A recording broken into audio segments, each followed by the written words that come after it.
Bonjour à tous, je suis très heureux d'être avec vous pour échanger, pour partager quelques convictions, parce que je crois qu'on est dans un monde où il faut avoir des convictions et avancer et s'inspirer les uns des autres, puisque je crois aussi profondément que de participer à ce type d'échange, c'est la première des vocations, c'est d'être inspirant.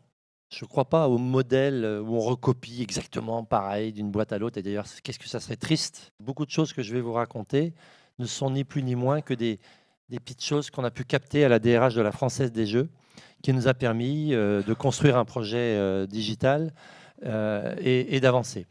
Et j'ai la chance de pouvoir déployer vis-à-vis des collaborateurs de la Française des Jeux une vision très marketing. Et donc, en travaillant sur ce projet pour les collaborateurs, l'idée était de faire une transformation digitale à la hauteur de ce que nous faisons pour nos clients. On a basculé tous ces jeux sur ordinateur, puis un jour on les a basculés sur tablette et sur smartphone pour faire du multi-device. Mais super, mais c'est les jeux d'il y a 40 ans qu'on a juste informatisé de manière un petit peu multi-device. Et les générations d'aujourd'hui sont des générations qui ont besoin de jeux d'une autre nature. Et là, on a commencé à réfléchir et comment on va créer les jeux des générations d'aujourd'hui. On va leur demander, et puis surtout, comme on en recrute, autant créer des startups internes. Donc, on a créé des cellules d'incubation pour pouvoir déployer des jeux de demain et des jeux complètement différents. Et c'est à tel point ces petites startups que c'est en train de changer la manière de sortir les produits dans l'entreprise, où avant, c'était la direction marketing qui pensait les produits, en cherchait sur le marché mondial et voyait comment on allait sortir des nouveaux produits de jeu. Et aujourd'hui, il y a toute une foison de collaborateurs qui contribuent à la gestation des nouveaux produits et jusqu'à, c'est mon petit couplet business, un bon DRH, c'est d'abord un businessman, business partner. Ce nouveau loto qui est sorti le 5 mars, vous avez tous fait une grille avec le nouveau loto, on a osé lancer une première mondiale. Je vous annonce une première mondiale, vous ne vous rendez pas compte de tout ce que fait la Française des Jeux.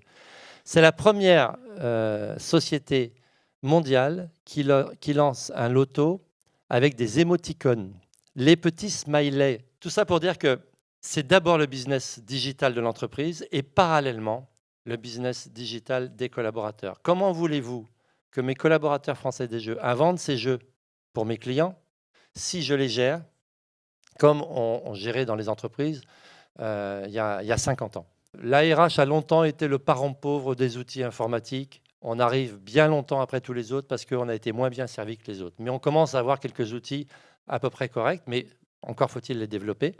Et ces outils, on les propose à nos collaborateurs. Et ma grande fierté, c'est que dans beaucoup d'entreprises maintenant qui sont en transformation digitale, on est en train de rattraper le retard de la vie privée. Les choses s'inversent.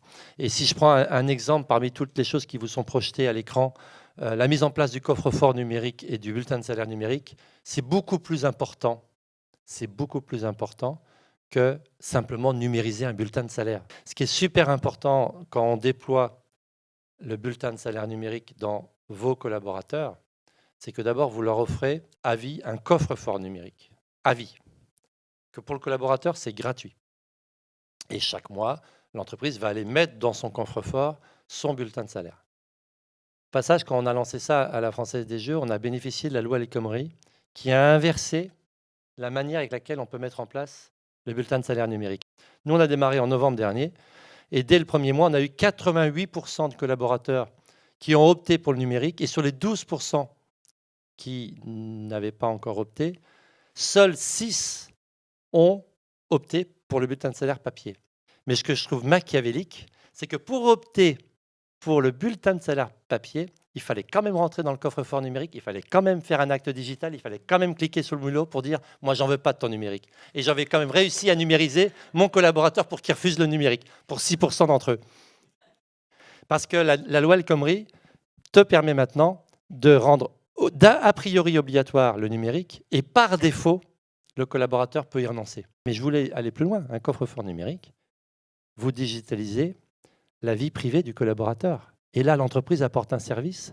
Cet acte-là va digitaliser la vie du collaborateur chez lui pour qu'ils soient plus à l'aise dans le digital chez nous, dans l'entreprise. Et je voudrais dire que dans tout groupe humain, moi, mon expérience professionnelle me montre que si vous avez 100 personnes, si vous avez 1000 personnes, si vous avez 10 000 personnes, je trouve que la théorie des 3 tiers marche toujours. Nous avons voulu que le projet s'appelle « Mieux vivre et travailler ensemble à l'ère du numérique ». Et mieux vivre, il y a de la qualité de vie au travail, parce que attention aux dangers du numérique et à l'équilibre vie privée, vie professionnelle avec ce fameux smartphone et avec ce fameux sujet du droit à la déconnexion.